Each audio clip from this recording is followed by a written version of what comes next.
Hello again, everyone. Welcome back to the Poisoner's Almanac. I am your co-host, Adam. So, it has been an ordeal getting this episode together. We have already recorded it once. Halfway. I mean, Yeah. And the internet connection at the beach where you were at completely ruined that episode. It is unusable audio. you could literally you could hear everything you're saying. I'm behind by at least a minute. Yep. It's interesting to watch in a sort of sad, never getting that hour back of my life way. But we think we've fixed the audio here. I'm back.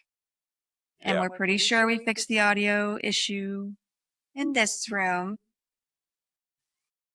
Something about gain. That's right. The mics they say no pain, no gain. Well, but if you have gain, you also have pain in this case. Yes. So also we have, I'll probably post a picture, like a wider angle shot on the Patreon of our new podcasting desk, which we just got. We just put it together today and reset up the entire rig. We call it a podcasting desk. It's probably a desk used for many. Yeah, it's multi-purpose, but it's made for like two people, and that's what we needed. So now we're using it.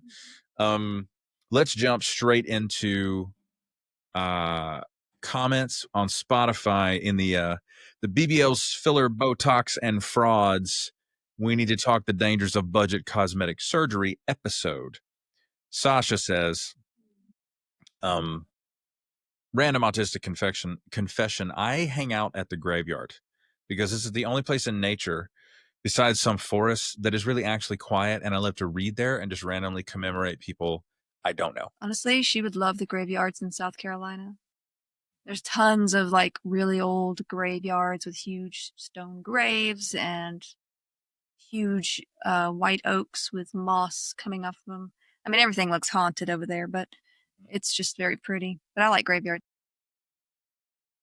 The church that was built before the American Revolution down in South Carolina, where I asked you to marry me, has Old Sheldon Church in Yemassee, South Carolina, has an incredible collection of headstones and graves. It's a ruin in and of itself. The church is barely standing anymore because they burnt it down the one time and then just looted it the second time. Right. And I guess at that point, they're like, you know what? Third time's not a charm.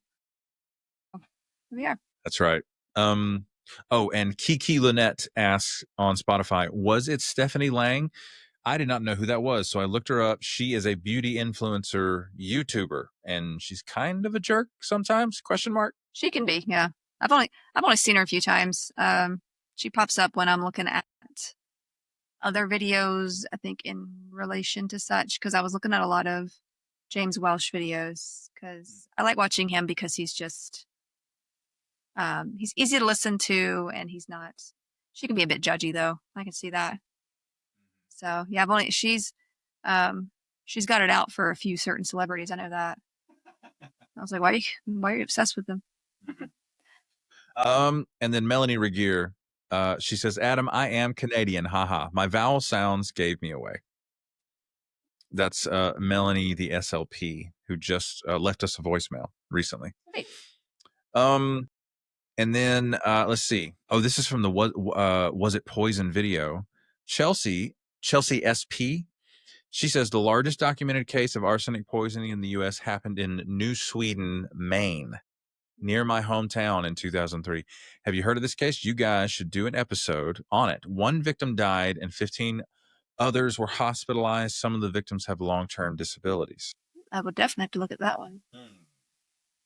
Great tip, Chelsea. Thank you. Blaufrost says, regarding Hans Hendrik having that kind of name despite being Inuit, Greenlanders are Danish citizens. Yeah, okay. Which we all found out together when the United States threatened to invade. I mean, I knew that already because I was huge into Vikings for the longest time. And then I never knew that. There was they traveled because it was a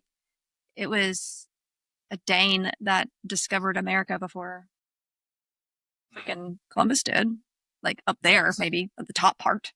But here we are. What's his name? Leif Leif Erikson. Greenlanders are Danish citizens, with Greenland basically being self-governing. And his Greenlandic name, at least according to Wikipedia, is Sursak. I don't know how to pronounce. Did I pronounce that correctly? Maybe. Another fun fact is that the Southern Water Tribe settlement is loosely based on the Franklington expedition, Like which I've never heard of. Water tribe, like from Avatar? I Last don't know. Airbender? Another fun fact is that the Southern Water Tribe settlement is loosely based on the Franklington expedition. I don't know if that's if this is an Avatar: The Last Airbender reference. Well done. If not, we're just nerds. It's still great. That's the first thing I thought of, though. Yeah. Great comments on Spotify. We got some more from YouTube here. Anissa4660 says, this is the budget plastic surgery episode.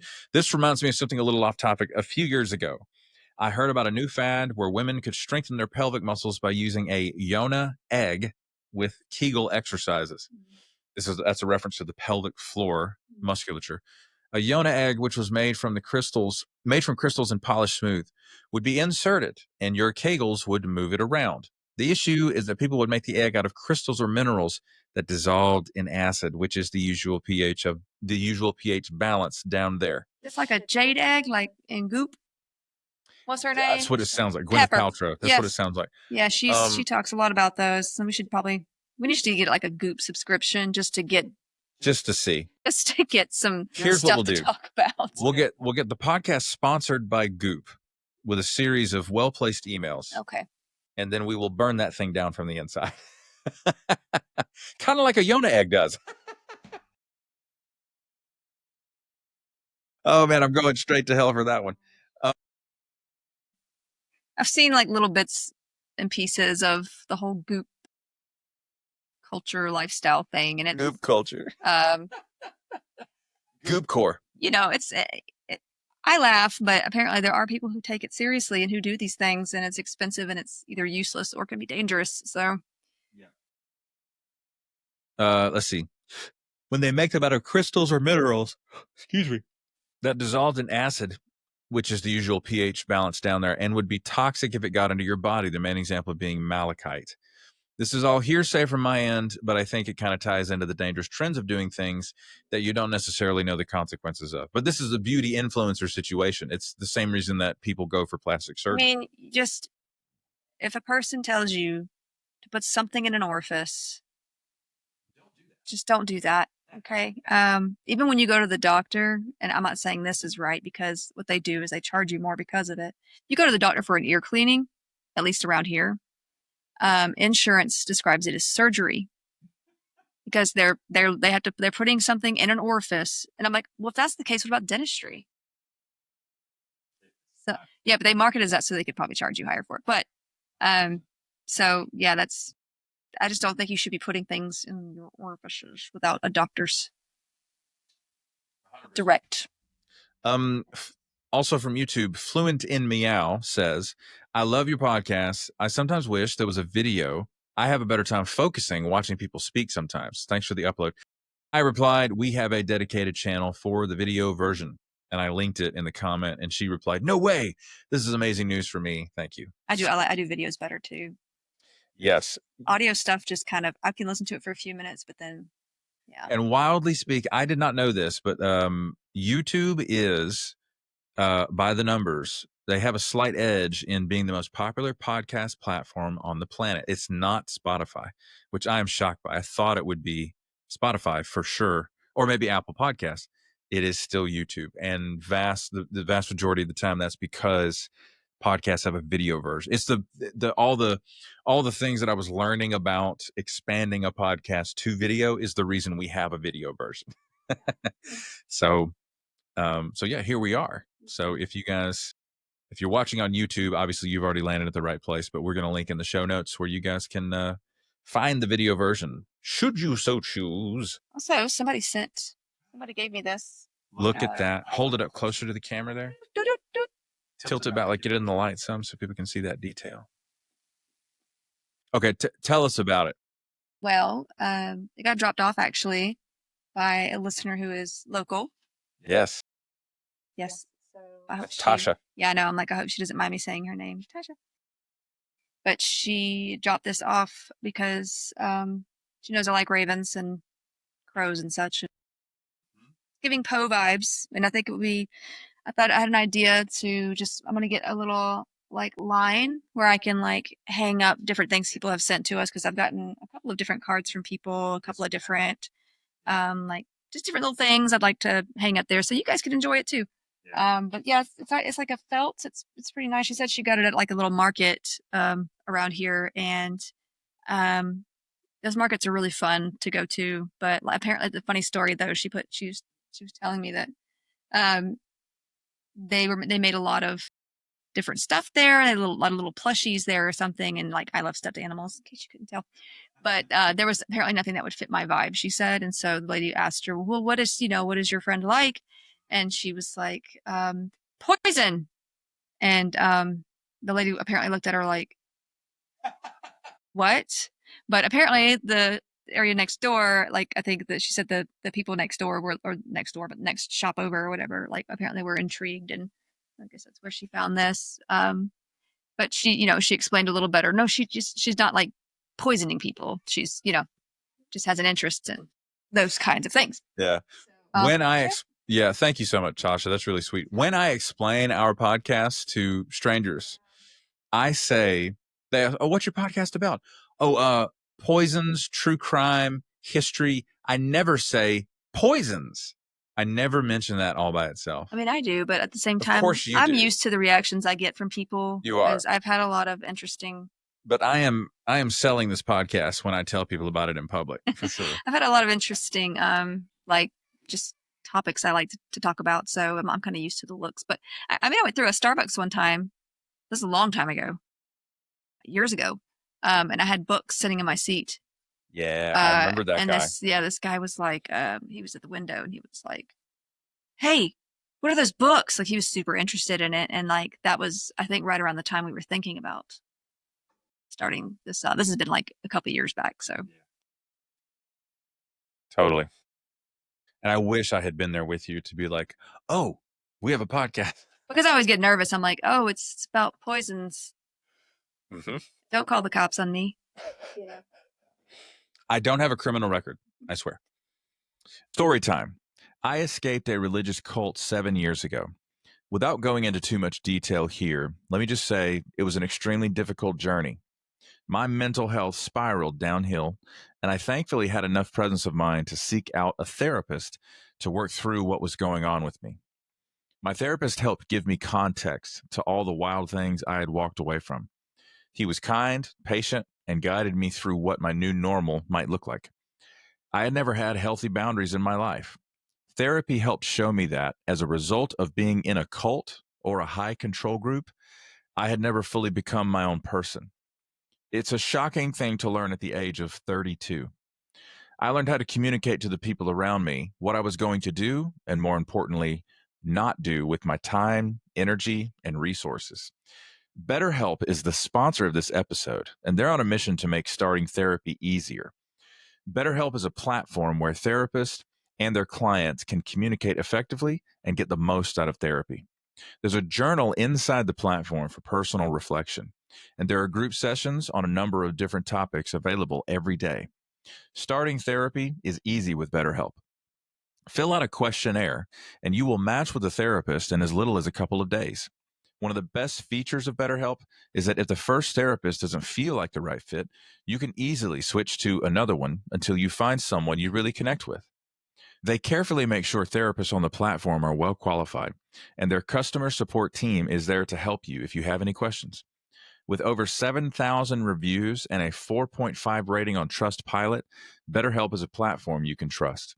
If you're struggling and think you'd benefit from a therapy session, go to betterhelp.com/almanac or choose the Poisoner's Almanac during sign up and get 10% off your first month of therapy. That's going to move us into housekeeping for the old podcast. Be sure to follow us on whatever platform you're listening on. Thank you in advance for leaving 5-star reviews. We're watching those pile up on Spotify for one. Thank you so much. Follow us on socials. We got links in the show notes to follow our personal socials and the dedicated podcast socials. Screenshot, if you're listening on a mobile device, screenshot and post it to your socials. Tag us in it. We would love to reshare that and interact with you all. The Patreon is up and running. Link in the show notes to support the show for a single United States dollar per month. Being a supporter of the show unlocks certain perks, which include the option to leave us a voicemail, which we play and react to on here on the podcast. You get weekly bonus episodes that my wife pours her soul into, and you get shouted out on the podcast by name. And those people are as follows.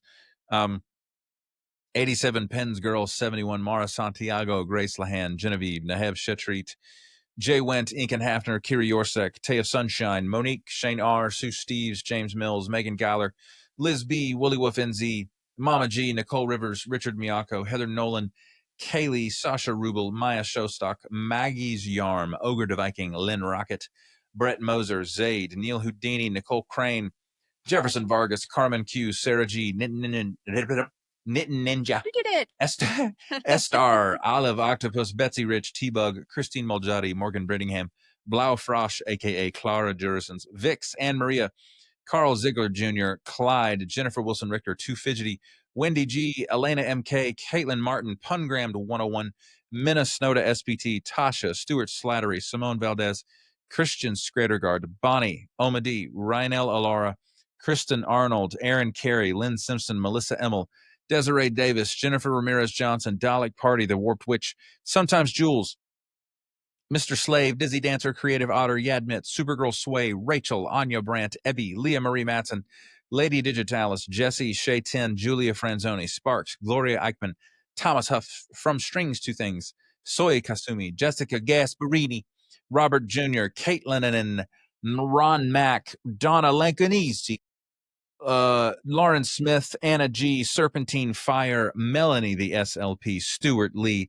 Solstice, Chris Millanak, Mackenzie Kennedy, and finally Libby. Thank you all for supporting the Poisoner's Almanac. All right, my dear. Do you like my Cerberus? I love it. You got to make sure you shout out this new stuff that you got. Yeah, well, he's a squishable. I love squishables. Like, not sponsored or anything, but I just love squishables. So that's not why sponsored, but we wouldn't mind just putting it out there. So if you always see me holding one of their stuffies, it's because I love them. But I also love the Douglas stuffies because they're so soft. He's a little spider. He's got 4 eyes. See his eyes? Sorry for all my arachnophobic. He's a nice spider, I promise. Little guy. He's fluffy. But yeah, he's a Douglas one too. Douglas toys, Douglas stuffy. He's so soft. But yes. What are we talking about? So we did an episode a while back that included the possibility of poison being the cause of death for Napoleon Bonaparte and Charles Francis Hall, our Arctic explorer friend. Not really friend, but say friend. Victim, I suppose. It was fun, apart from that incessant echo, which we've hopefully fixed now. Sorry again for that. I did say this before, but guys, Becca worked for like 7 hours to fix that audio. It bothered me so much. Oh. So it bothered me on this end too. Anyway, I do want to talk about some situations that also may have involved poison, but were just super weird. And we don't have any absolute answers really because they were seemingly sudden events that occurred out in nature.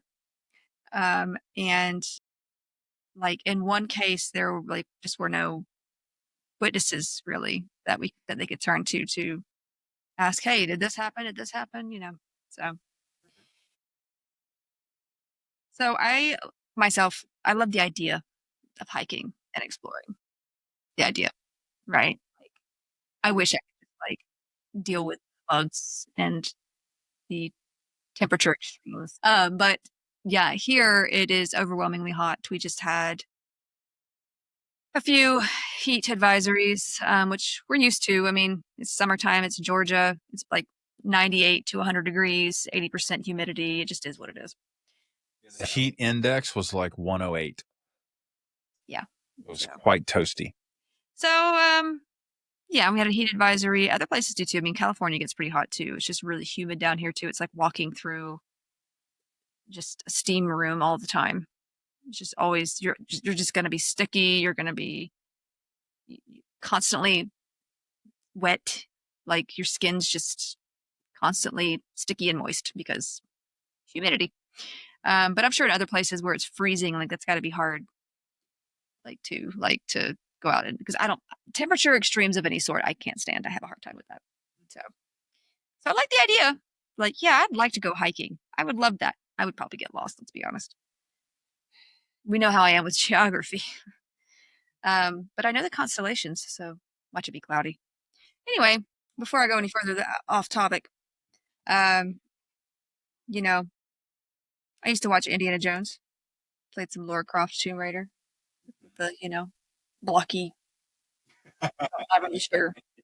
And hey, that was tough. That game was tough because you had to like turn the camera and then do something. And so like by the time you turn the camera and do something, sometimes you're dead. Anyway, but yeah, so the idea is fun. Like, and obviously I mentioned other places are really cold. I've actually heard some horror stories of people going to visit these beautiful places like Norway, Finland, Sweden, Switzerland, like New Zealand. I'd love to go to New Zealand. Like Hobbit houses, I mean, I know that was for the movie, but like just the landscape is like you can go from like mountainous regions to like ocean, beaches, and just be really pretty. So it just looks really pretty. I want to go one day. But like I'm worried about like the trip over there because it's like how long does it take to get over there? Like via airplane? Like 20 something hours? Oh, it's rough, It's a man. long ways.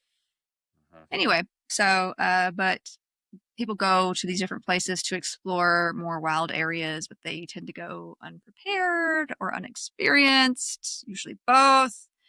And a lot can happen out in the wilderness, and nature should be respected because it can humble you pretty quick, and you might not survive that. So I want to first talk about an incident that the other one on this list has actually been likened to, because it wouldn't make sense if I did it the other way around, right? So it only makes sense to start there. And some theories behind this one have been judged to be more likely than others, but I'm going to let you kind of tell me what you think about these said theories. Whether the general public agrees or not, some have been judged to be more likely. So let's discuss the Dyatlov Pass incident. Dyatlov is actually the name of the last name of the guy who put this together. His name was Igor Dyatlov, and basically he got a group together of ski hikers. It's like hiking, but with skis because it's snowy. So can't exactly just, you get me. So, and they were basically attempting to hike across the northern Ural Mountains area in the then Soviet Union. This was in 1959. Now, Igor Dyatlov, he was a 23-year-old radio engineering student at the Ural Polytechnic Institute, and he put this group together, consisted of like 9 other students and peers, all of whom were experienced grade 2 level hikers with ski experience. So they've done stuff like this before. This is not their first rodeo, as it were, their first ski rodeo, if you will. This was technically a grade 3 hike, and they would receive that certification after the fact by completing this hike. So they were going because it was, fun, and they'd also up their certification with this too. Now, the number of hikers actually grew to 10 in total, and I'm going to tell you the names, but these are, the pronunciation might be bad because I don't speak Russian, or I've never been to Russia, so be patient with me. Yuri Doroshenko, Ludmila Dubinia, Georgy Krivonishenko, Alexander Kolovatov, Zenaida Kolmogorova, Rustem Slobodin, Nikolai Thibault-Brignol, Simeon Solotaryov, and Yuri Yudin. All right. Okay. Not bad. Okay. I could have gotten some of that wrong. It might have sounded good, but I still could have gotten some of it wrong because I don't, this is not a language that's familiar to me. Simeon was the oldest at 38. He kind of got added on towards the end of planning or whatever. He's actually a sports instructor, apparently, but he was also well, experienced and prepared for this sort of thing. But yeah, he was older. Everyone else was in their 20s, so pretty young. The plan was to reach the mountain Otorten. I hope I said that right, in the northern region of Sverdlovsk Oblast. An oblast, from what I've looked up, is a division or a region, so like a Sverdlovsk region of Soviet Union. Okay. They would be passing through the area in February, which is known to add challenges to the already difficult hike. I mean, it's already cold mountainous region. Yeah. February's winter, at least here and there. So yeah.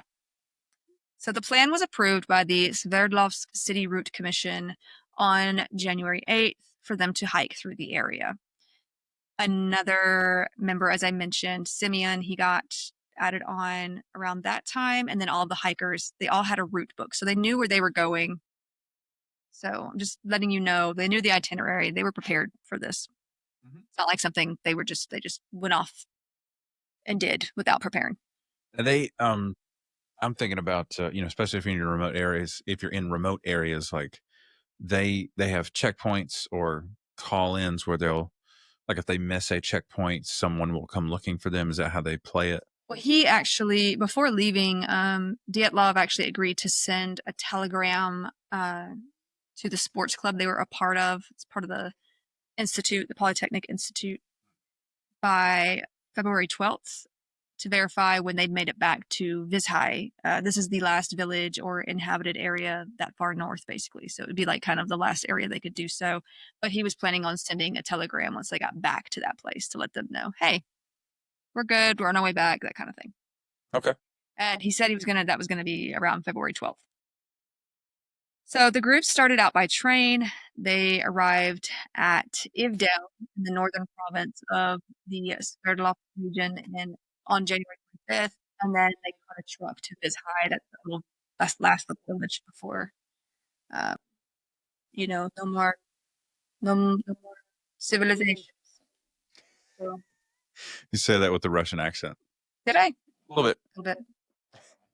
I tried.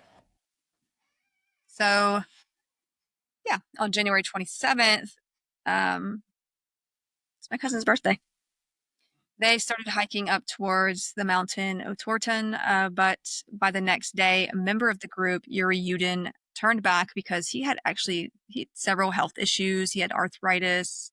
From one source I read, another source said he had sciatica and a congenital heart defect as well. So he was young. He probably thought, like, I'm just going to see how it goes. He was, like I said, well prepared, but his lower extremities, from what I gather, were starting to be in pain, and he decided, if I keep going, it's only going to get worse, so I can't do this.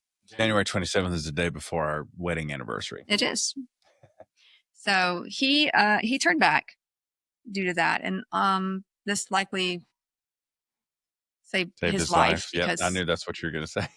He would be the only one to make it back. So the rest of the group made it to the highland area to start the climb upward by January 31st. The next day, they started to go through the pass when they got turned around a bit due to some worsening weather conditions like heavier snow and low visibility and such. And they went further west than they intended, so near this other mountain, actually. They figured this out, but by then they decided to camp instead of moving down a good 1.5 kilometers, which would be almost a mile, to where a more forested area was. It's likely they didn't want to lose the altitude they had gained where they were. So they just decided to set up camp right there on the slope of Kielat Siakol, where they were. Guessing that's how you say the name of that mountain?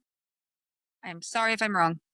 But the name of this mountain is actually pretty interesting. It's actually the transliteration of the Mansi word dead mountain or silent peak. Okay. So, It's not foreboding at all. no, yeah, no, like I wouldn't. Only good things happen on the Right. silent peak. Oh, we're going to camp on Dead Mountain? I don't know. I don't know if I want to do that. We don't want to go back to, I don't know, Skull Creek. Anyway,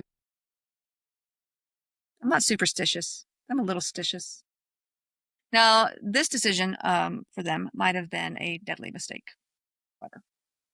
So when February 12th passed and there was no telegram from the group, no one really panicked because before Yuri had turned back early, Dyatlov had told him that they would be behind schedule a bit. So they were like, okay, well, he said they're going to be behind, so we'll give it a few days or whatever. Well, by the 20th, family members of the group were pretty worried and they like demanded there be a search because they're like, something's not right. Now, the head of the Polytechnic Institute they were all a part of sent out rescue groups consisting of volunteer students and some teachers. The Soviet police and army would later join in the search with helicopters, better technology, that kind of thing. On February 26th, a rescue team found the damaged tent belonging to the Dyatlov party and it was abandoned. It was a student who first found the tent, and according to him, this is his words, the tent was half torn down and covered with snow. It was empty, and all of the group's belongings and shoes had been left behind. So it was empty of people, but their clothes had been neatly folded and set aside in the tent with their boots, equipment, other supplies, all of that was in there. There was even sliced up food on like a plate, apparently, in the tent as if they were about to eat. So it gets much stranger than this, though. Weird. It's so weird. There were footprints in the snow, 9 sets of them, and these were followed by the searchers until they became like snow covered, the footprints, which is about 500 meters, 1,600 feet down. And so there were 9 sets of footsteps. This would line up with the amount of hikers that had been camped there. The footsteps led down to a wooded area about 1.5 kilometers northeast on the other side of the pass. So when they investigated this wooded area, they found the remains of a small campfire under one of the large trees, these large, like, Siberian pine trees they have out there. There, they also found the bodies of Georgy Krivonoshenko and Yuri Doroshenko. They were not wearing any shoes and were only dressed in their underwear, basically. The search team also noticed that the tree they were under had some broken limbs near the bottom and up as far as 5 meters, as if someone had tried to climb the tree. Upon closer inspection between this tree and the destroyed campsite, 3 more bodies were found wearing little clothing like those under the tree. Now, these were the remains of Igor Dyatlov, Nenada Kolmogorova. You're doing pretty good so far. Well, thank you. Gotta say. Thank you. And Rustem Slobodin.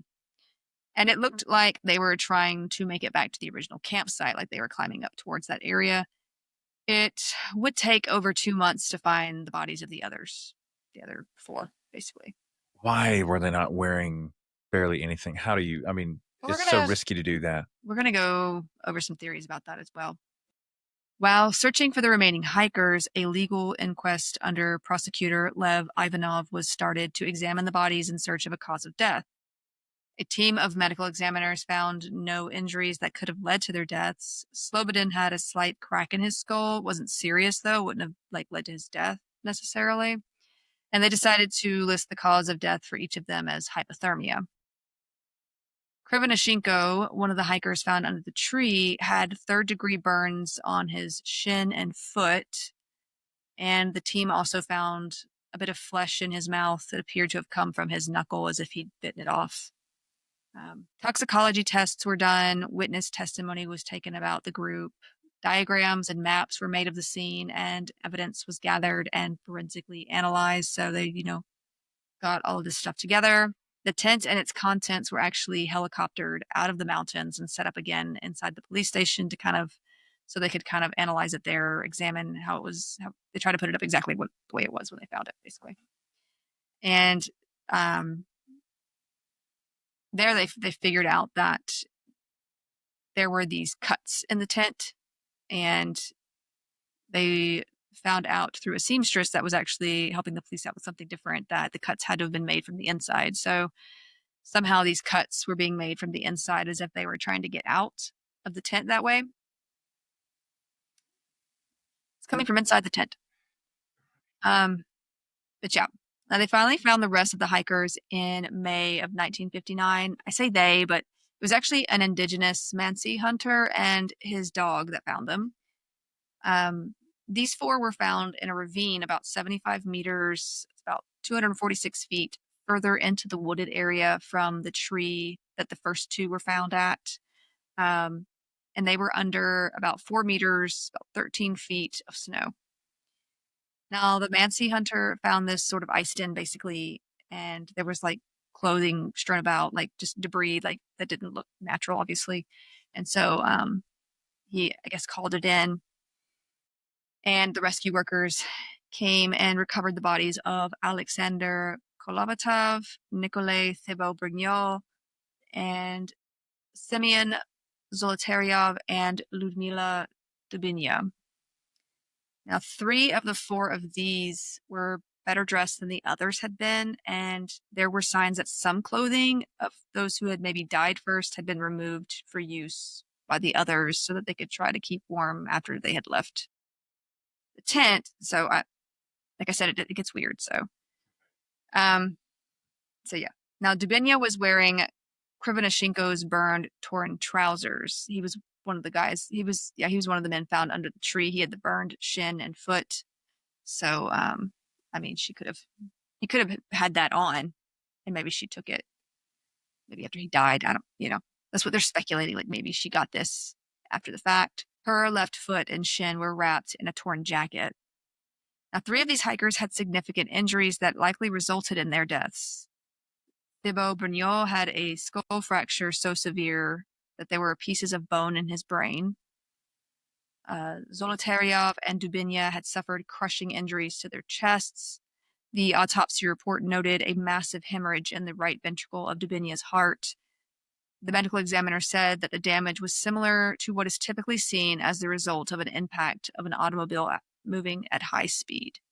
This would have killed them pretty quick, like as soon as they suffered these injuries. So, however, the bodies had no external wounds associated with the bone fractures, as if they'd been subject to this high level of pressure, not so much blunt force trauma, like as being struck with something. Both Zolotaryov and Dubinya's eye sockets were empty, and Dubinya was missing her tongue. Now, this was very likely a post-mortem thing, though, like scavengers, that kind of thing. The 3 hikers with such physical damage were listed as having died from compelling natural forces. So it's just a vague way of saying they got hit with something,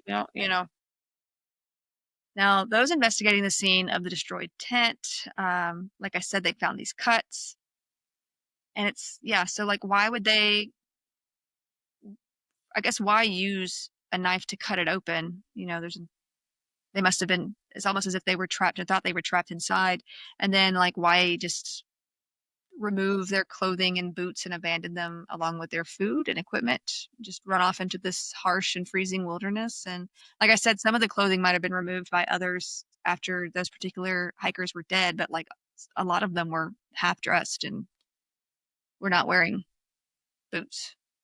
So also, how were some killed in other ways than the others? How or why did they separate? You know, I now, can't make heads or tails of it so far. now in one of the first theories was that perhaps the native Mansi people had found them and attacked them because they believed they were encroaching on their lands.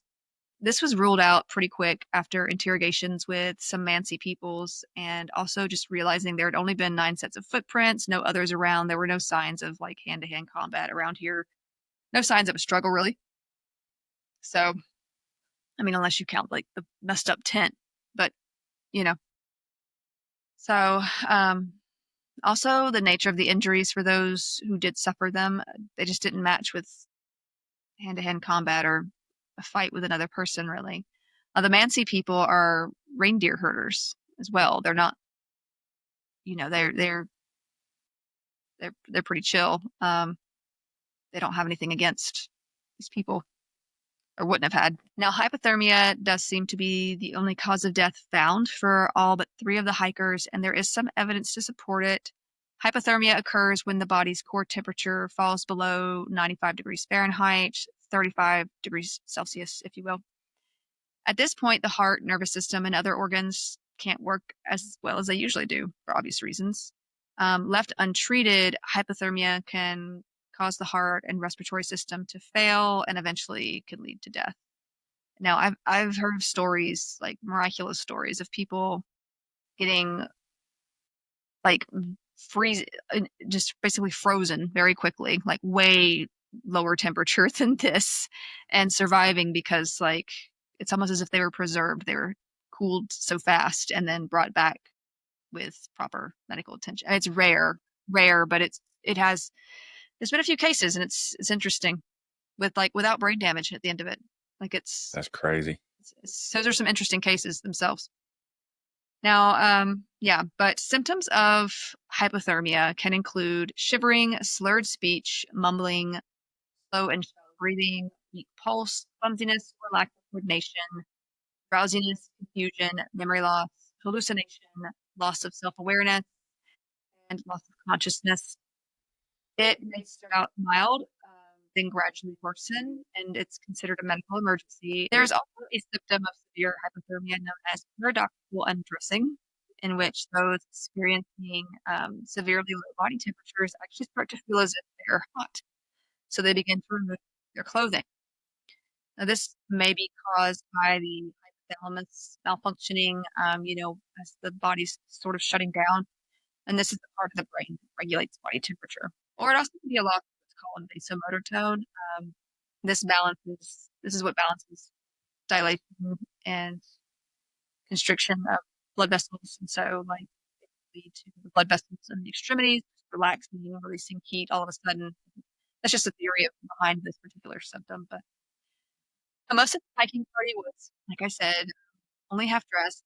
They were basically in their undergarments. They weren't wearing any shoes. At least, like, one had like a felt booty on. It just looked like they left in a hurry, sort of, Sorry, I mean like a without their slipper. stuff. They didn't bring their stuff with them. Yeah, like a yeah. Um. So Hero's duty. Sorry. I said booty. Okay. Right. So maybe this is why they were unclothed out in the cold. I mean, the temps where they were would have been negative 25 Celsius to negative 30 Celsius. This is about negative 13 Fahrenheit to negative 22 Fahrenheit.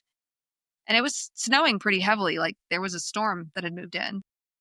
But like, why leave the tent in the first place where they had the equipment to stay warm and fed and sheltered at least from the wind and snow? You know, their clothes were there, their shoes were there. Like how did the tent become damaged? Um, how did 3 members end up with fatal injuries and no obvious external signs of such?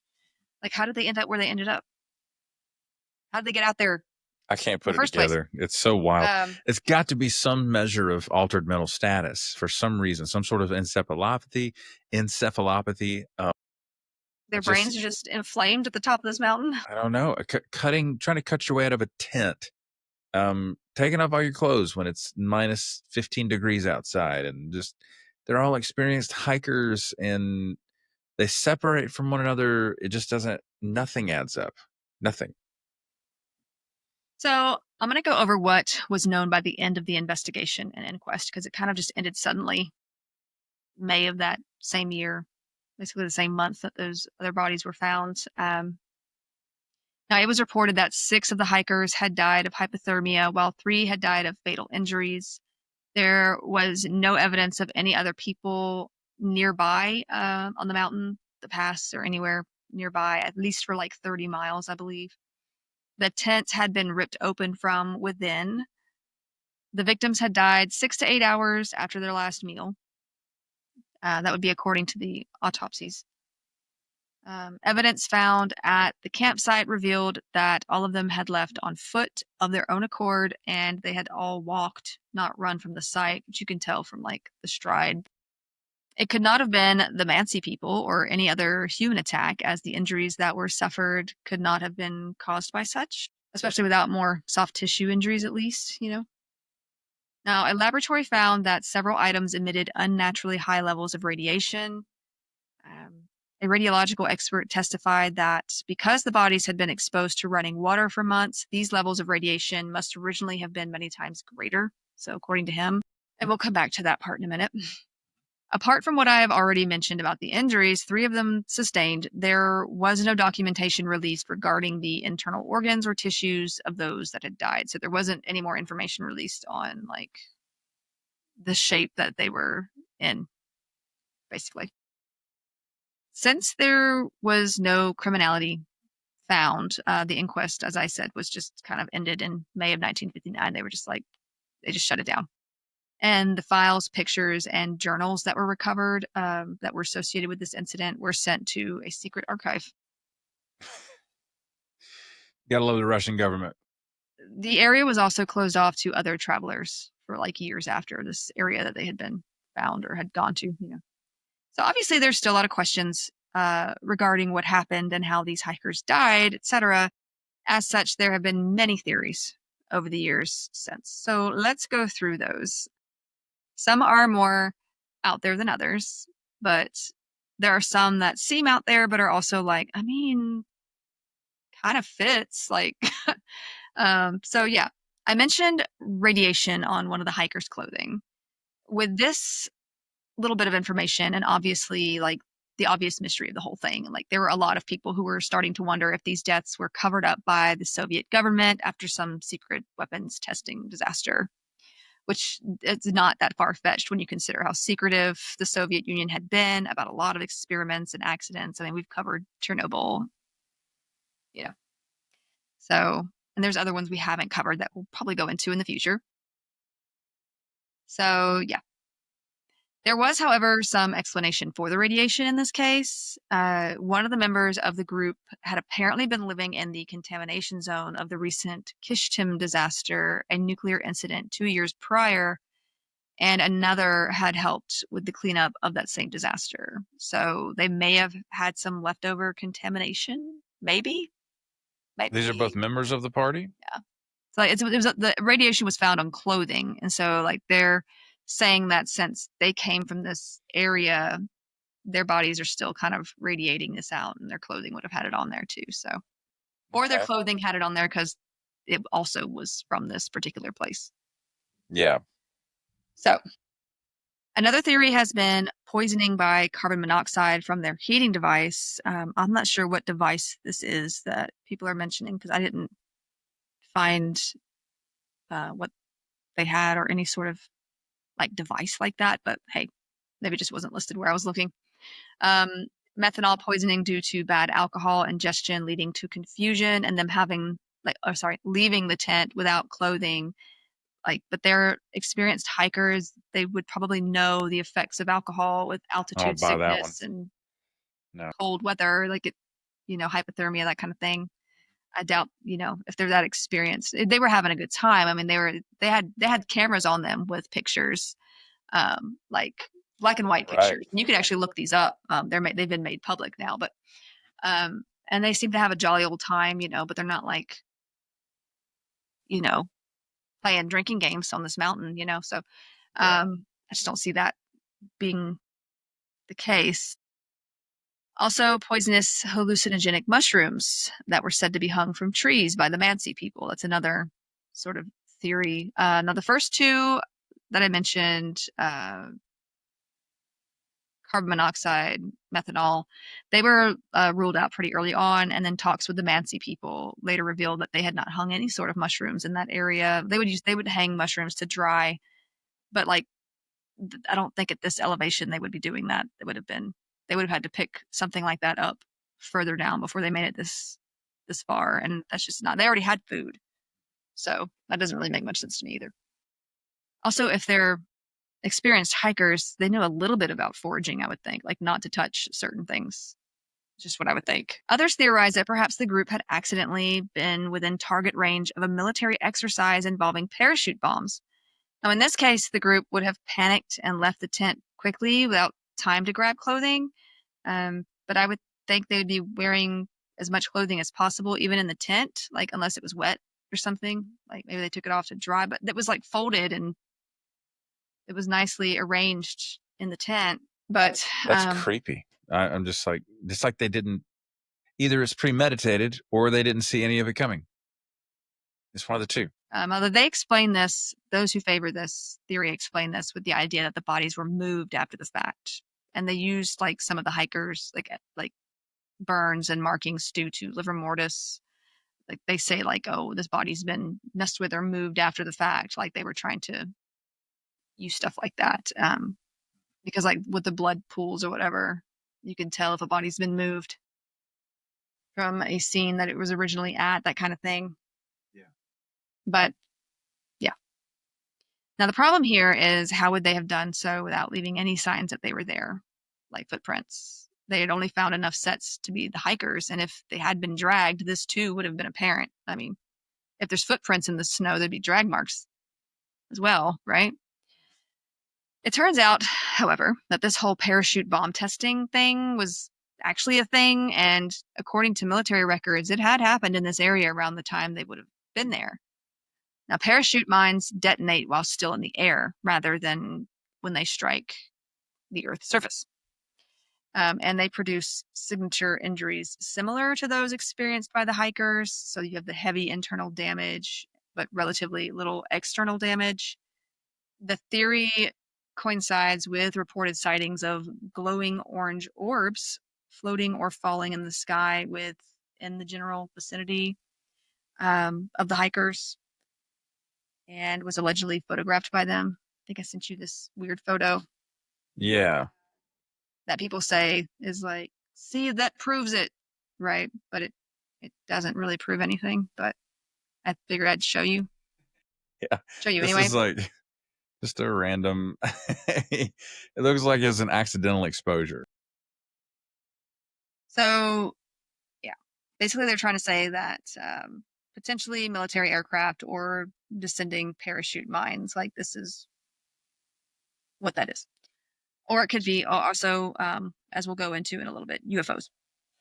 Real fun fact. So I've learned a lot about William Branham, who is basically the most famous post World War II healing evangelist, and he started a cult and eventually proclaimed himself to be the coming of Christ. But before he died in a car accident in 65, I think it was. But one of his, pieces of lore was a photo that was taken of him preaching at one of his crusades. And there appears to be this halo of light around his head. And it was captured in a photograph.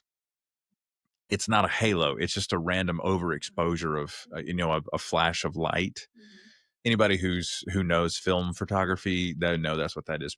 See this? That's evidence. And ghost. People are like, well, no, that's actually this.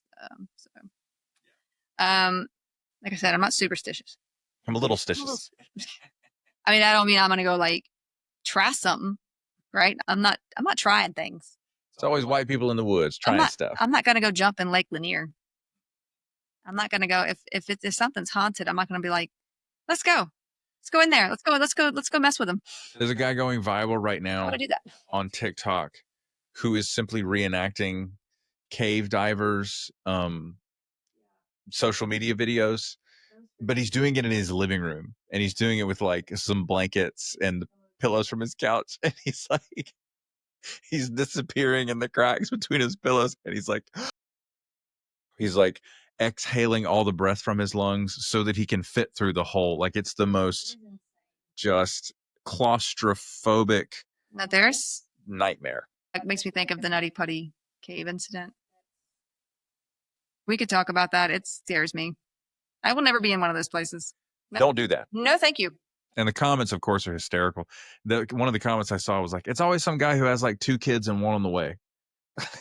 They're diving in caves like this. The next bonus episode should probably be, don't go there. We're going to talk about places you probably shouldn't go. unless you are very, even then, just why? What about the flying squirrels? The guys that jump off the mountains, with the squirrel suit and fly like that? You're asking for it. Those are crazy. What if you go smack? I don't know. I'm I don't scared know of how that heights too. works, So man. I'm Yeah. not a what are they called? The junkies. Adrenaline junkies. That's not me. No, I get fight or flight. I don't get excited. It's just not me. I get fight or flight in the grocery store. I get insurance premiums. So no, thank you. So yeah, that picture, like I said, I'll let you know exactly where that picture actually came from in just a second. But along with this theory, some hikers about 31 miles away, 50 kilometers away, south of where Dyatlov's group was, actually reported seeing orange orbs floating or falling in the sky that night. Others from the town of Ivdel and surrounding areas reportedly saw the same or something similar in the area between February and March of 1959. Some of these witnesses were actually in the military or meteorological services, but it's also important to note that many of these reports came years later, and there were no such sightings listed in documentation from the investigation in 1959. Not saying that that's like, I mean, there could be a lot of things they didn't mention, but you know what I mean? Like, so still in 1990, Lev Ivanov, who had retired from his prosecutor job, he's the one who headed up the investigation back then. He wrote an article claiming that he had not been allowed to include his own views of what had happened in the 1959 report. Now, his views are definitely a little more out there. They involve UFOs. Okay. I forgot this was actually the investigator. Yeah. No, I'm not saying impossible, but there just isn't evidence of such. I am. Please stop. Like, it's just, there's no evidence of such. So it's like, can't we do better than UFOs? Like, can't we? Don't we have something better? It's like, have you ever seen Peter Jackson's King Kong, that movie? Yeah. Okay. Andy Serkis is in that movie as well. And at one point he goes, there's only one thing that could have made these footprints. The abominable snowman. Glad you mentioned him because we're going to come to him in a minute. Ah. So, but yeah, I'm not making fun of anybody who's into UFOs and stuff. Go for it. I have no problem believing in like bacteria or life in general being found on another planet. Yeah. I don't know that they would look anything like us though. That just seems a little bit too coincidental to me. Yeah, like a straight carbon copy, like bipedal, whatever. Or anything. I don't know. That's another thing I don't really think about that much. I just don't care. Like if aliens could land tomorrow, and I'd be like, okay. I mean, 2025. all the millennials would be like, I mean, whatever. I honestly, at this point, I don't think I'd care. We would be excited. We would be excited because it means maybe that meeting that we never want to go to will be canceled this time. Is there going to be free healthcare after this? Maybe. I don't know. Will there be student loan debt forgiveness after the aliens? All right. Anyway. They will declare they're taking over our world and we'll be like, as long as you forgive the student loans, I mean, that's kind of, we're fine. Look, I mean, we're tired. So do we get, if you give us nap time every day? Or they'd come and be like, let's not land here. Anyway, so scope it out and be like, actually. Now, yeah. So, like I said, there's just not evidence of such in this case or otherwise. So, now the article titled "The Enigma of the Fireballs." This is what Ivanov apparently wrote about in 1990. He basically said that the skiers had been killed by heat rays or balls of fire associated with UFOs. But why? They just come over here and they're just going to play paintball with fire? Like, get them. Cast fireball like it's a D&D turn. Do you even know how many magic points it costs to cast fireball at every turn? I don't have that many spell slots. So, yeah. So in his original examination of the scene, Ivanov found trees with unusual burn marks, which he believed confirmed that some kind of heat ray, say, or a powerful force whose nature is completely unknown to us at least, acted selectively on specific objects. So I feel like that's very vague in terms of evidence, but okay. Now, he referred to the last picture, the one that you put up a minute ago, from the film taken from Krivonashenko's camera, but according to other sources, this photo was actually a technological shot taken in the lab before the film was removed. So it wasn't even taken by any of the hikers. It was taken probably just to make sure that the camera was functional, that kind of thing. I don't know. I don't work in a photo lab, but it was taken after it was removed from the mountain. So it basically looks like a big blob of white and black nothing to me. I mean, that in 2008, a 3-foot-long piece of metal was found in the area, according to the Dyatlov Foundation, who took possession of it. I guess I can do that. The metal is apparently a part of a Soviet ballistic missile. Okashev, Ivanov's supervisor in the prosecutor general's office at that time, gave an interview to a newspaper in 2013 in which he recalled finding it suspicious when he and his colleagues were instructed to test recovered items for radiation. He sent a letter to his superiors asking why radiation was even relevant. Because, I mean, you'd want to know, like, is there something I should be aware of? Like, should my team be, I don't know. Does Russia have yet another nuclear disaster? Should we be wearing certain things? Yeah. Sure.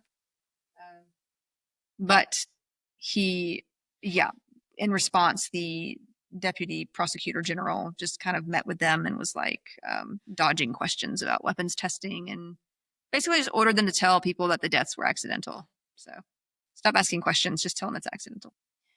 Now, other theories related to this one in the military sense involve the KGB or even the CIA in the mountains of the Soviet Union, I guess. Now, some of the locals have believed that the group stumbled upon an area where military testing was being done, parachute bombs or not, and that they were injured in the process and or killed by those involved, like so they wouldn't say anything, I guess. Another less popular theory is that they were killed by American mercenaries that just happened to be there in the area, which doesn't make much sense to me. Why would they be there?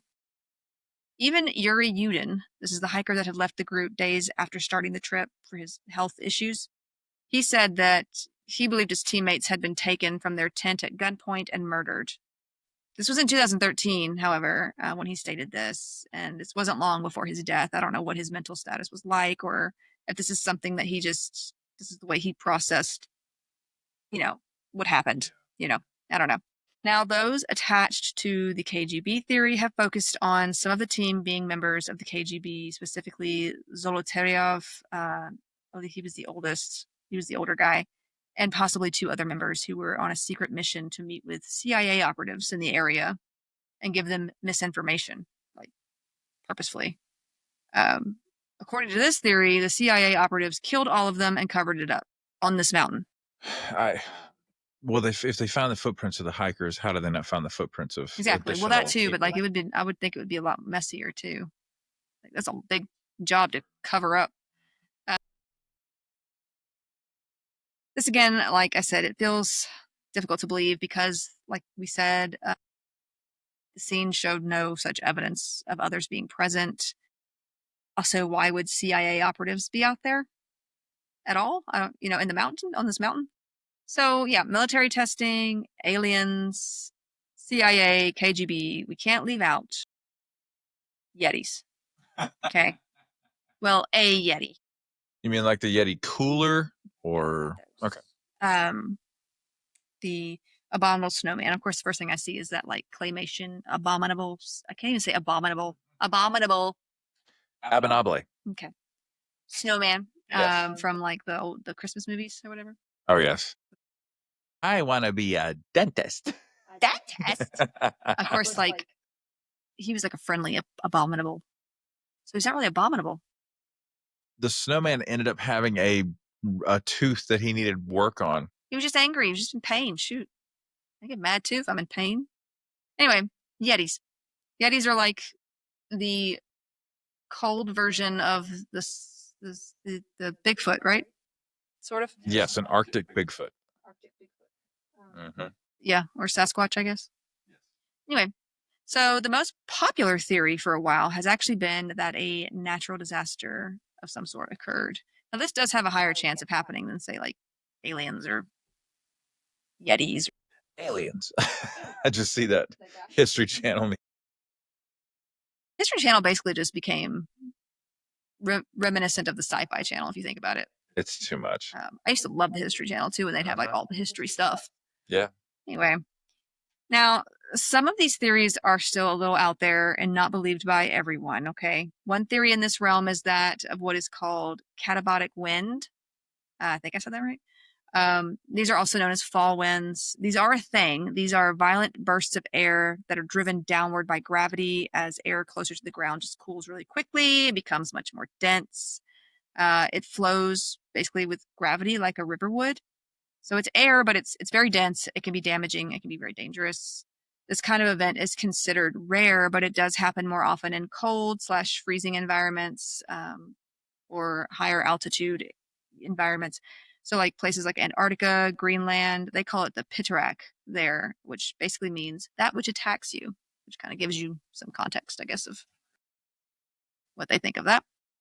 Parts of northern France, where they call it the Mistral wind, and also Croatia, even in California as well, making the Santa Ana winds through the Sierra Nevada mountains. Now, these dense winds can be really fast as well. They can reach 50 to 80 meters per second.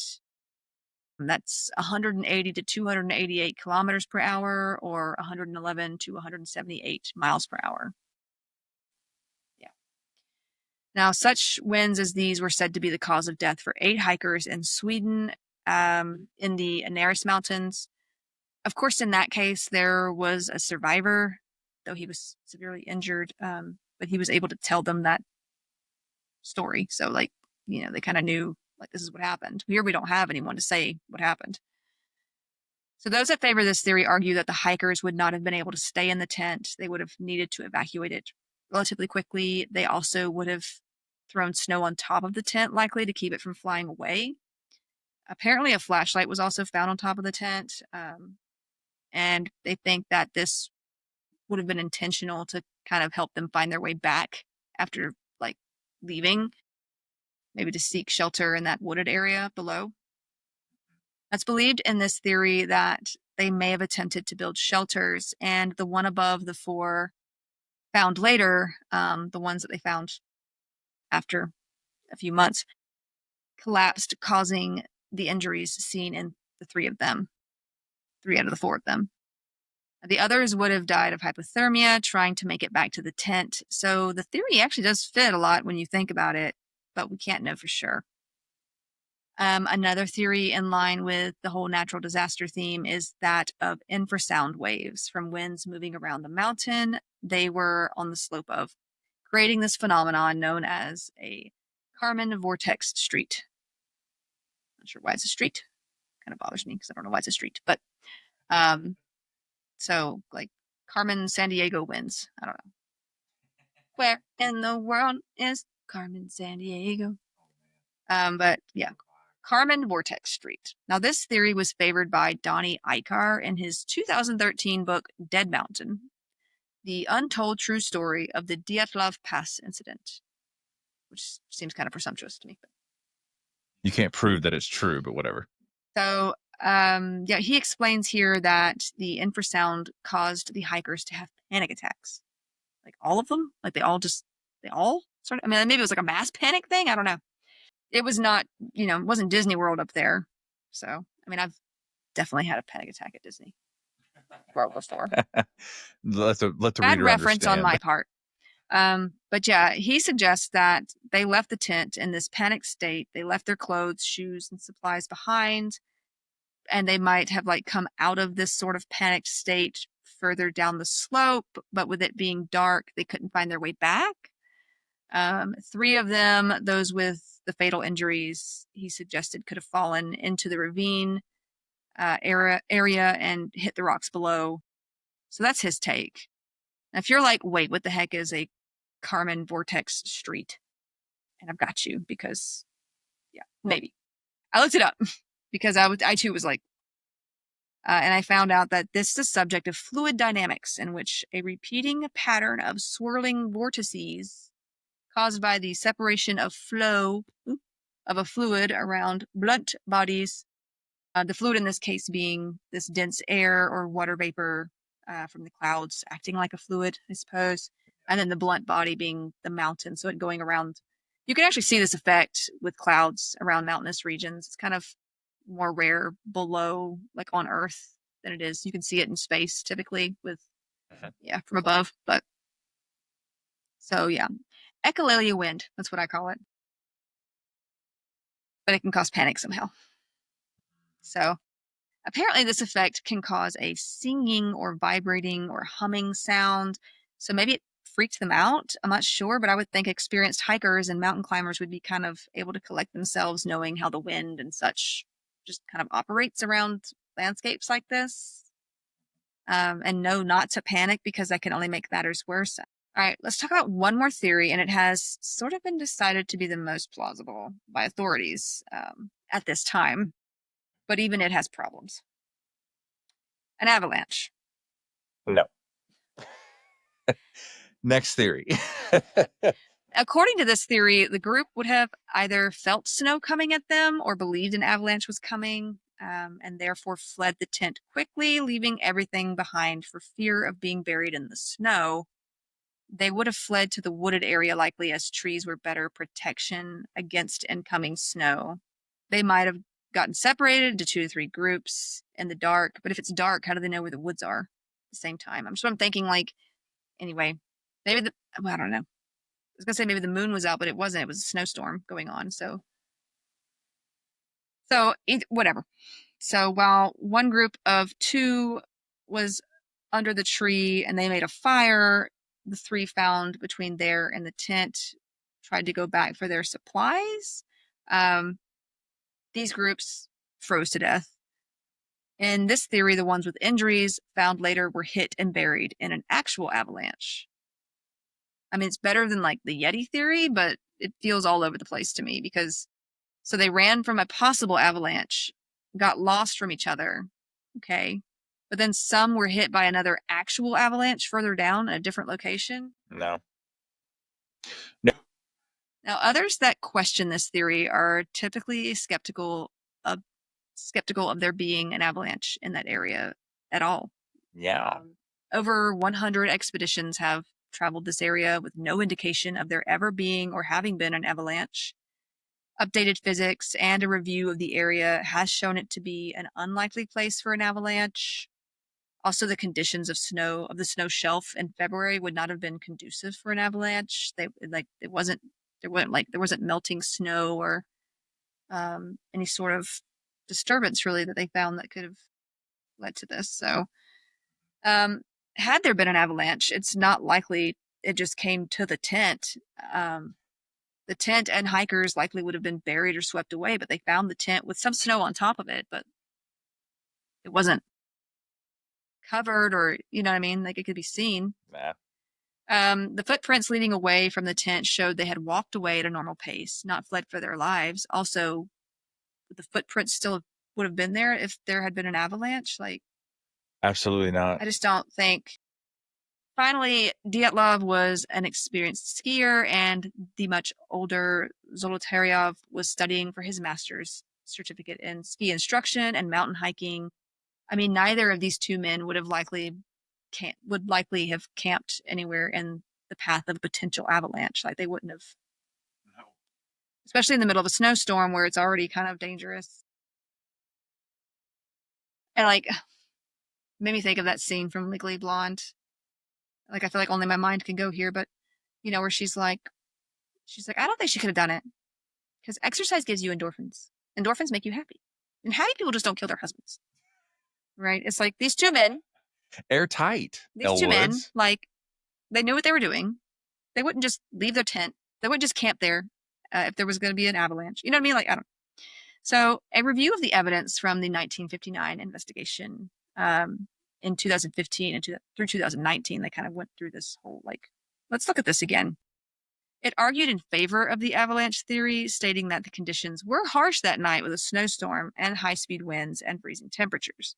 I mean, okay, but it's a mountain in northern Russia in February. So kind of always like that. At least, in February. Now, they discount the experience of those making this hike, I think, and believe the 3 with injuries died after trying to construct a shelter and then fell into a hole near a stream, basically. And they say that it would not have looked like an avalanche had taken place because the snow would have settled and fresh snowfall would have covered it up. But then why were there footsteps? Doesn't add up. Now, in 2021, a team of physicists and engineers did demonstrate using a numerical model how even a small shift of the snow slab where they were could have caused injuries. But there again, it's a model, not a real event in real conditions with real people. And they went on to say, we can't prove this happened. We can just say it could have caused these injuries. But we can't say that that's what happened. They said that in the reports. Yeah, it's still just a bizarre situation. I don't know. There's no clear, sometimes there's cases where like CSI can get involved and like, because of the nature and direction of blood spatter, you can tell. Yeah, there's no blood in this case. There's no forensic breadcrumb trail that's they can leading say you. is there's no sign of anybody else having been there. Something must have happened for these people to go out. Yeah. Whether they were spooked or something happened mentally with all of them. Something happened. Yeah. We don't know what. We know kind of how they died, but how they got there to begin with, right, not being clothed. Sure. That's the thing, is they're also violating every safety measure they know of. And like you could say, well, the paradoxical undressing. Yeah, but they were in a tent. They had their clothing.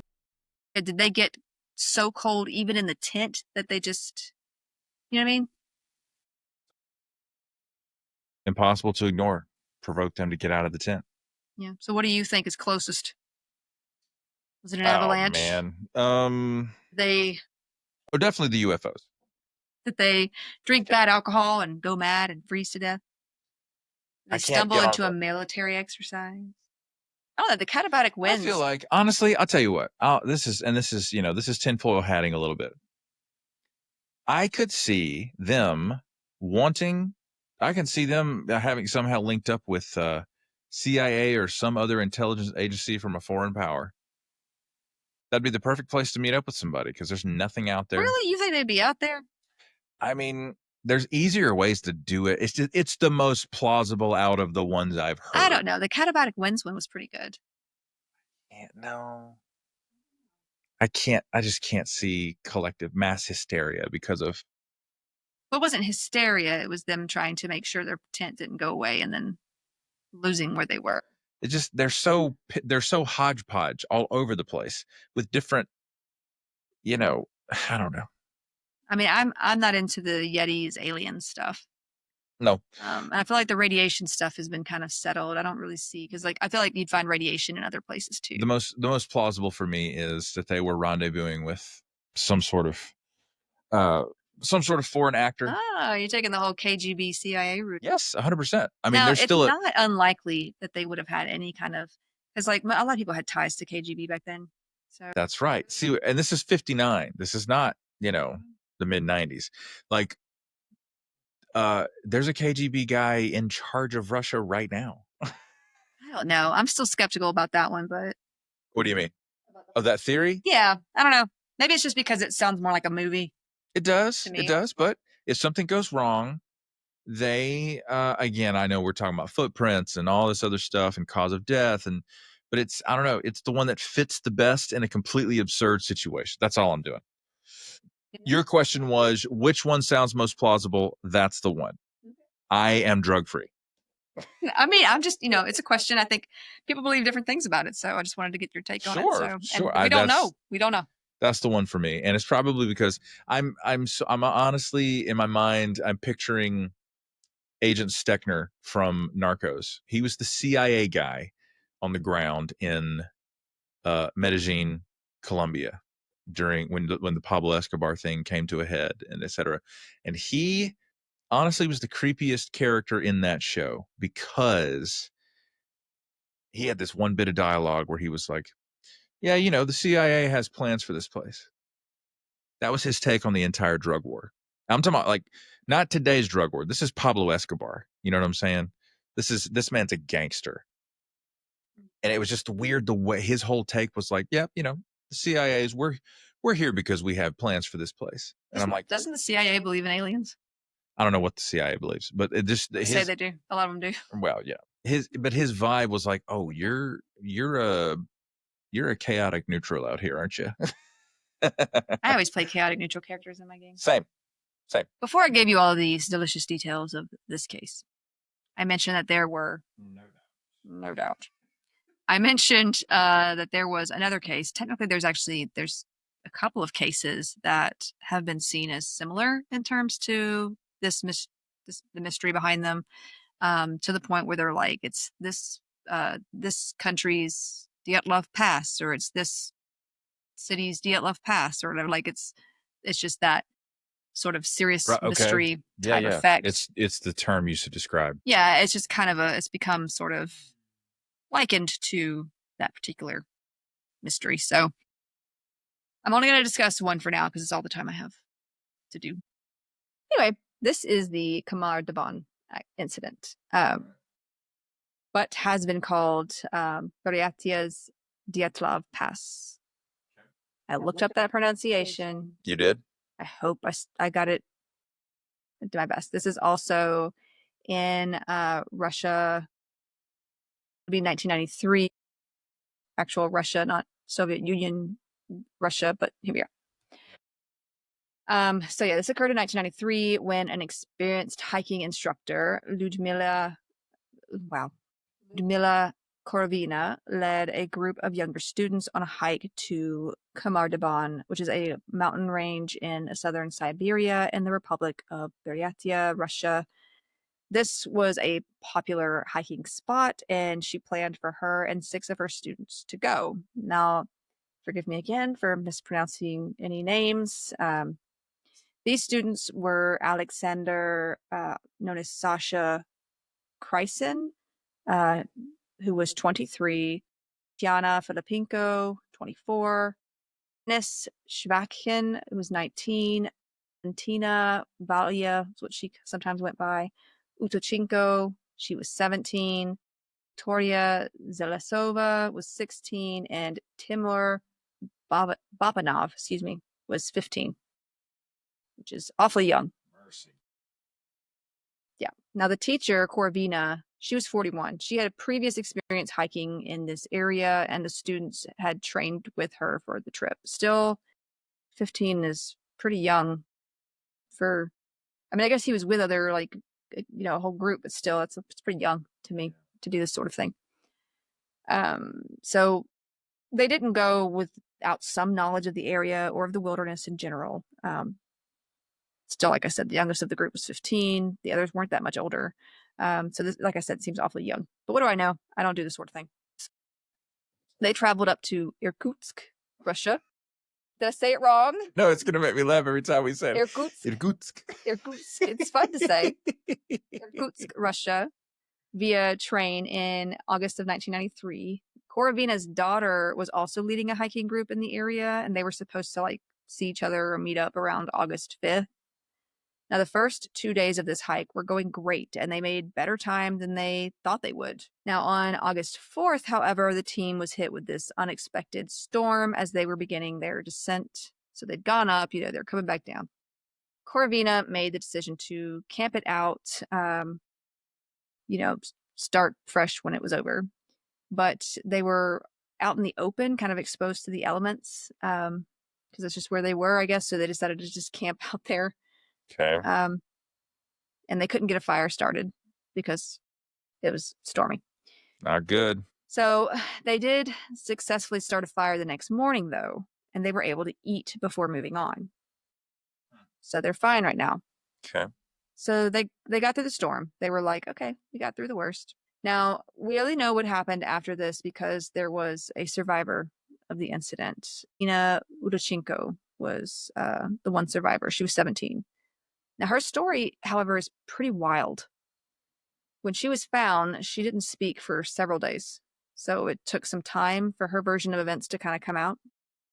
A search was made August 24th, and the bodies of the other hikers were found using helicopters. When she finally did speak, Valentina explained that while they were coming down the mountain, somewhere near the altitude of about 2,396 meters, is about 7,861 feet up there, Alexander Krysen, not sure if that's how you say his name, who was at the back of the group, started screaming out in pain and horror.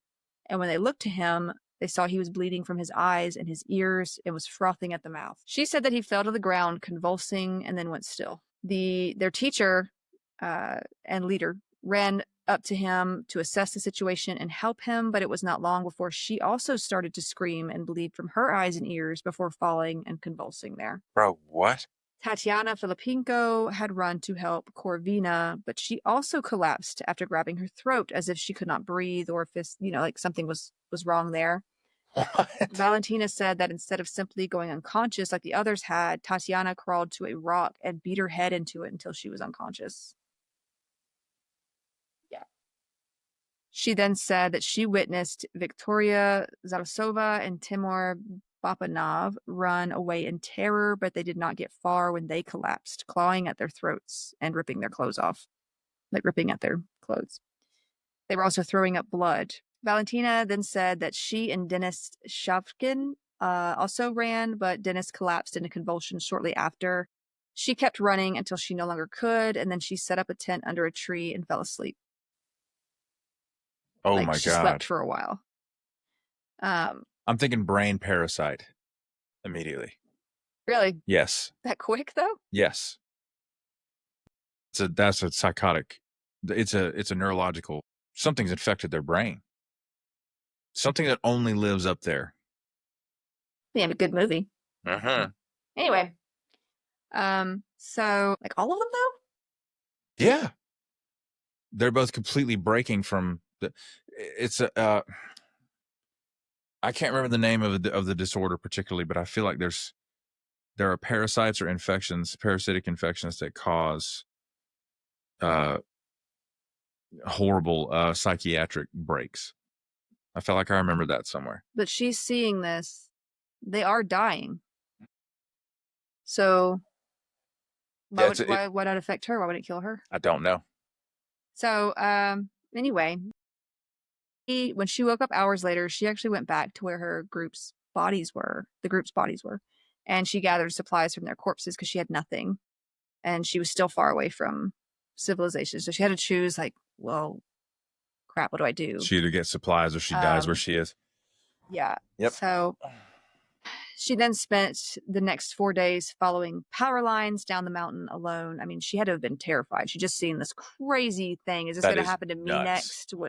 What I just like everybody I was just with is just dead. To have the presence of mind is insane. Yeah, she followed these power lines down the mountain by herself. She found a river and started following it until she came across a group of Ukrainian kayakers.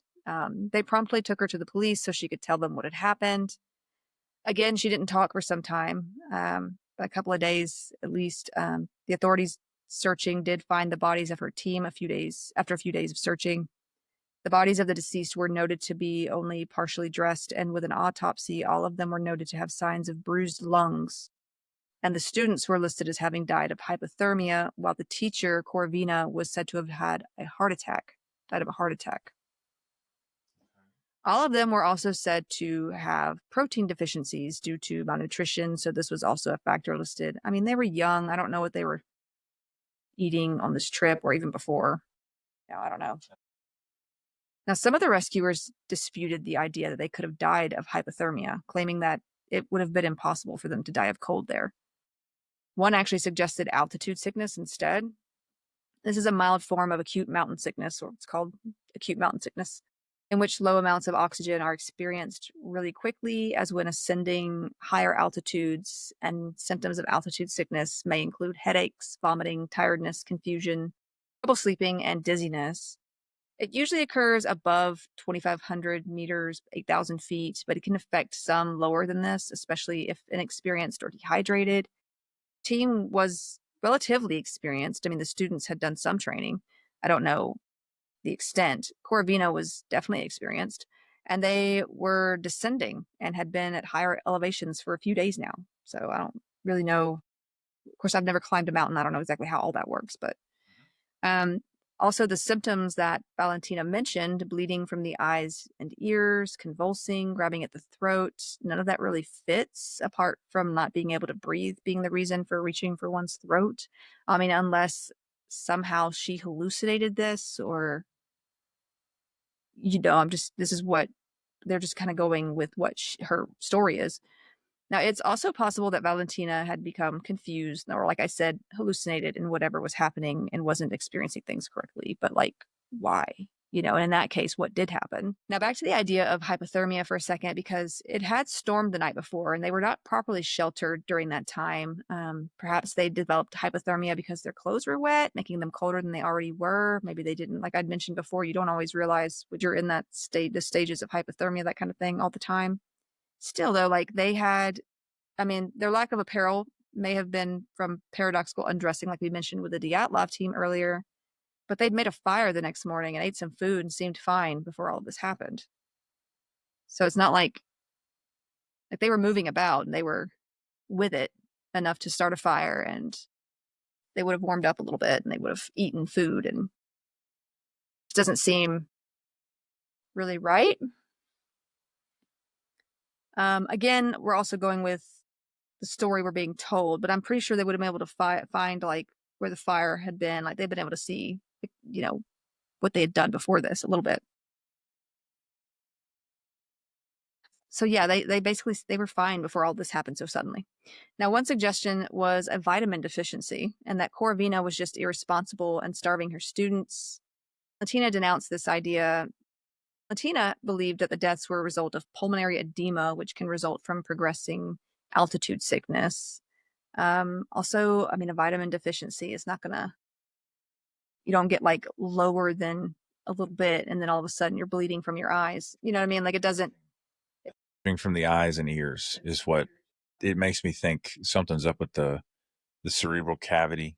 And I know, like I've had patients with serious vitamin deficiencies that have gone into convulsions and stuff, but we're talking about like people who have chronic. They're not climbing mountains, right? Like it didn't just happen. Yeah. So Interesting. So yeah, pulmonary edema is what Valentina believes. So technically, acute mountain sickness, as it's called, can progress to high altitude pulmonary edema with associated shortness of breath or high altitude cerebral edema, Oh, which is there it associated is. with confusion. So that could be There it is. part of that. But then again, why didn't it affect her? Is she just lucky? Well, maybe she has a different I'm thinking of arteriovenous malformations, which are completely random, and not all of them are pathogenic or pathological. And so maybe she has a conformation to her skull, to her cerebral cavity, that actually protects her from cerebral edema. Maybe, maybe she has something in the order of like a reverse Arnold Chiari malformation, where her brainstem could actually sustain increased pressure temporarily. I would think they would try to look for something like that in her to see. I don't know. I don't know if they ever did, though. I don't know. Any medical examiner worth their salt would. Here's what happened. Well, yeah, because they would have been. They noticed that the lungs were bruised, but I don't think they were told anything about the brain. Like Yeah, I but don't you're have saying details about. Yeah, but we're talking. The pathology Yeah. you just described, the pulmonary edema and cerebral edema. I mean, that's it for me. That's it. Could be. So, yeah, like I said, she was fine somehow. And then there were other theories after this, including the infrasounds driving the team mad. We mentioned this a bit with the Dyatlov team as well. Now, infrasounds are a thing. They're of a lower frequency than us humans normally hear. And at least one study in 2003 has suggested that infrasounds may cause feelings of awe or fear in humans. It's more, it's also been suggested that since it's not consciously perceived, it may make people feel vaguely like odd or supernatural events are taking place. Like it's one of those, like something's making the hair stand up on I can't see it, or hear it, but I can somehow feel it.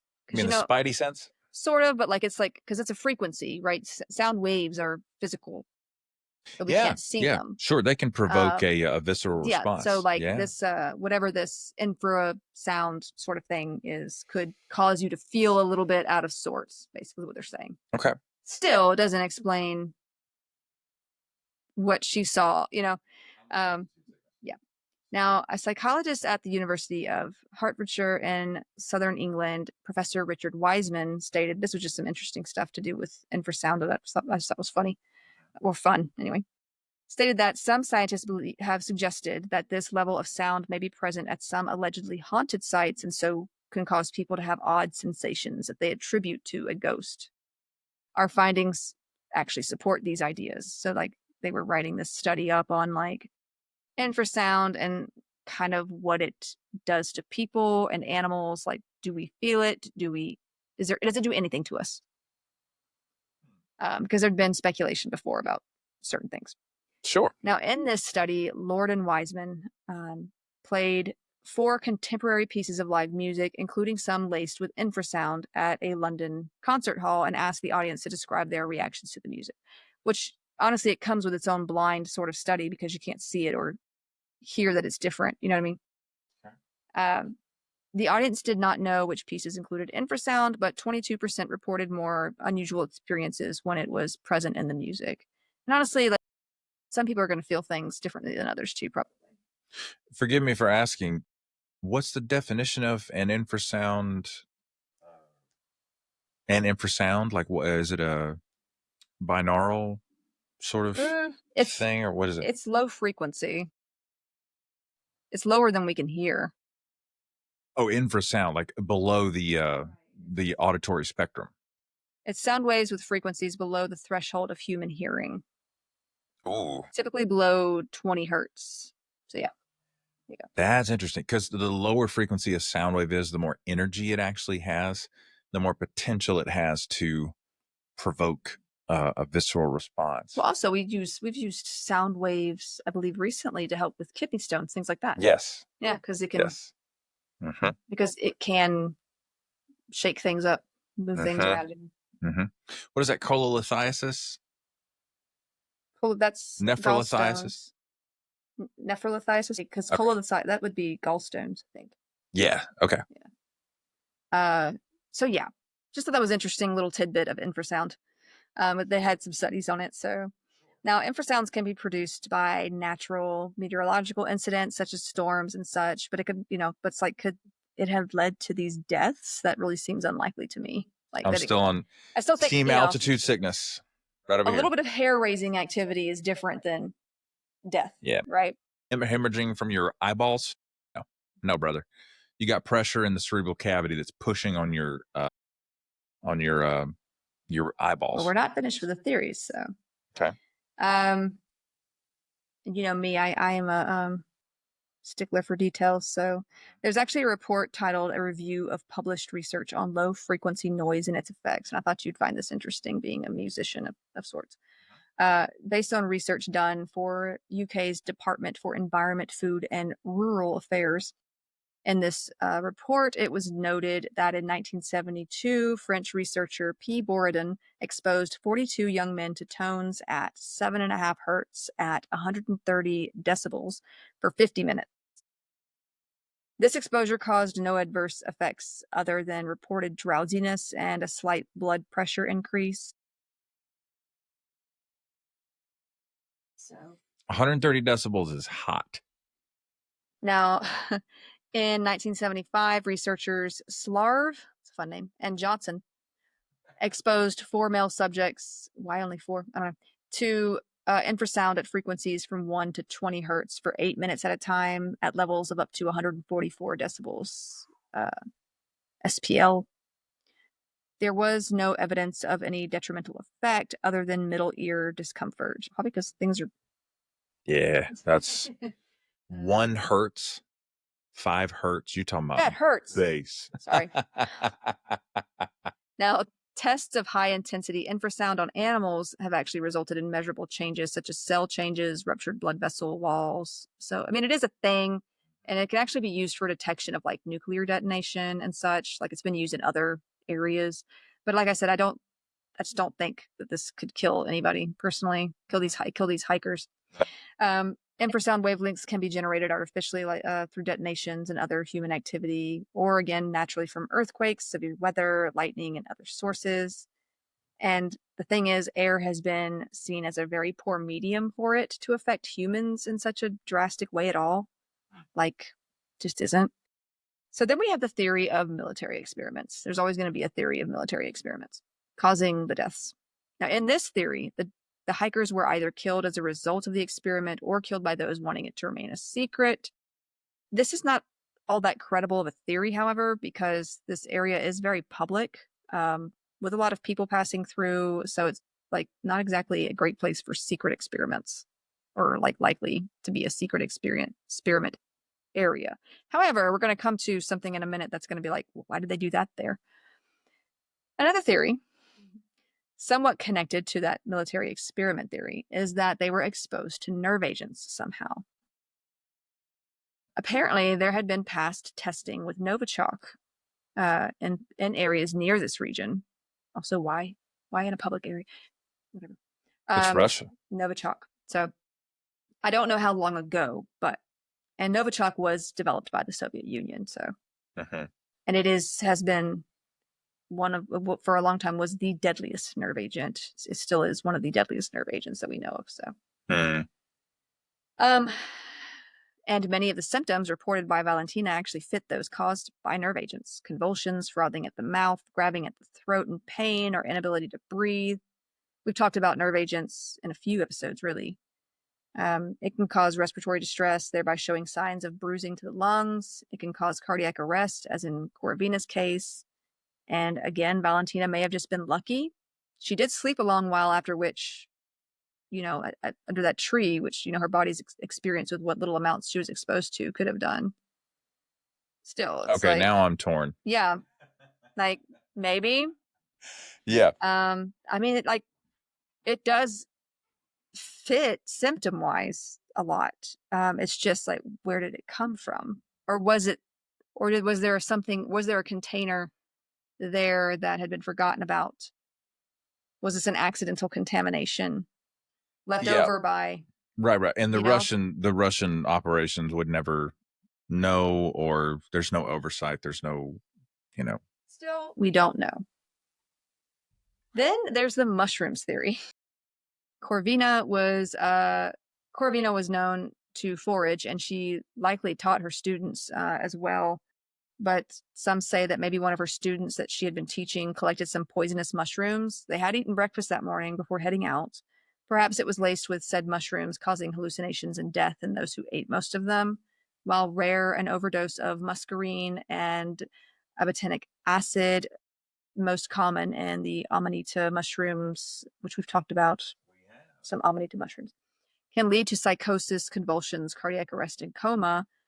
Amanita phalloides, the death cap, which has been in the news a lot in Australia. I need to go see how that case is doing, actually. Amanita verosa, the destroying angel. I just love what these are called, like naming the mushrooms. It's like, didn't like what that one did. The destroying angel. They can actually look similar to other edible mushrooms when they're not fully matured. And I mean, they were young. I don't know. The latter two have been spreading throughout Europe, these mushrooms. Amanita muscaria, fly agaric, is known to grow in this region. But it's pretty easy to identify that mushroom, in my opinion. So 1.5 miles up, it grows up there. That one can. That's crazy. Amanita muscaria. I mean, yeah. Okay. In certain, I'm certain in like certain months, I suppose. So unless someone just wanted to prank the others with Amanita muscaria, because like I said, it's pretty easy. That one's pretty easy to recognize. That's the one that looks like the toadstools in the Mario, like with the red. Yeah. For the most part. Unless, like I said, if somebody wanted to prank the others, like it is hallucinogenic, excuse me, and I just can't see them eating that one for breakfast. But what do I know? Finally, there's a theory surrounding the famed Lake Baikal. It is in southern Siberia, in Russia, between Irkutsk. Yes. So fun to say. And Buryatia, so very near to where the hikers were. It is the deepest lake in the world, by the way. Oh. Fun fact. Anyway, it's also very old. It's very old. It's deeper than any of the Great Lakes in the States. This is a very old lake. How deep is it? Lake Baikal at its deepest. Lake Baikal, 5,387. 5,000. It's a mile deep. Wow. For a lake, I mean. That is a deep lake, brother. Yeah, it is. God, it is double the depth of Lake Superior. It actually freezes over a lot too. People actually go and visit it a lot. It's actually it's a tourist attraction there. I mean, it's a very old lake. A lot of history behind it too. Sounds like something white people would do. I mean, I can get in it, but it's also known to be heavily polluted and has also dealt with toxic algae growth as a result. It's important to note that since 2010, more than 15,000 metric tons of toxic waste have flowed into that lake. Yeah. So some they don't flow out because it's a lake.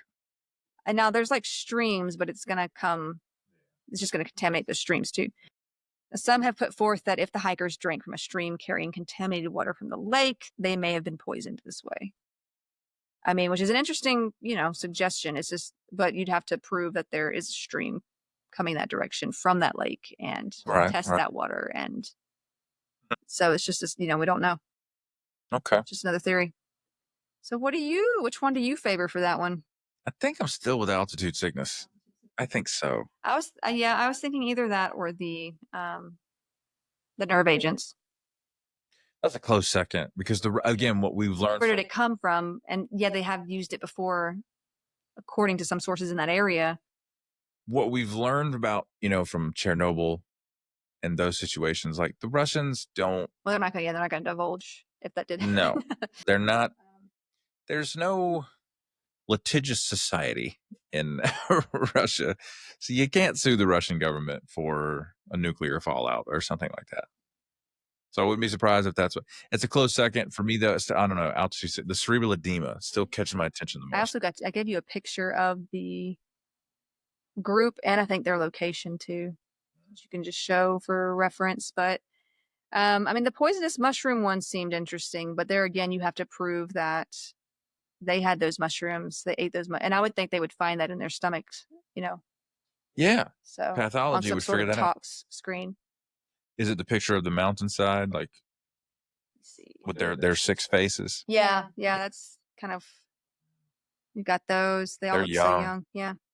And then I sent you a picture, I think, of their. It's basically just a picture of their route. Yeah. Let me find it. There's Lake Baikal. Mm-hmm. Okay. So, yeah, this is where they would have been, basically. Place where Valentina was found. And so they were coming back down. Wow. So even with the altitude sickness thing, I don't know if there can be a delayed effect or not, but unless the pressure might have changed with that storm, I don't know. I don't climb mountains. I'm not that familiar with.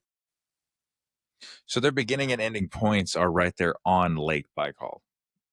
See, now it's like 50-50 for me. It wouldn't be that hard to get poisoned by, because we've talked about waterways effects on I forget, we were looking at maps in a previous episode in Russia.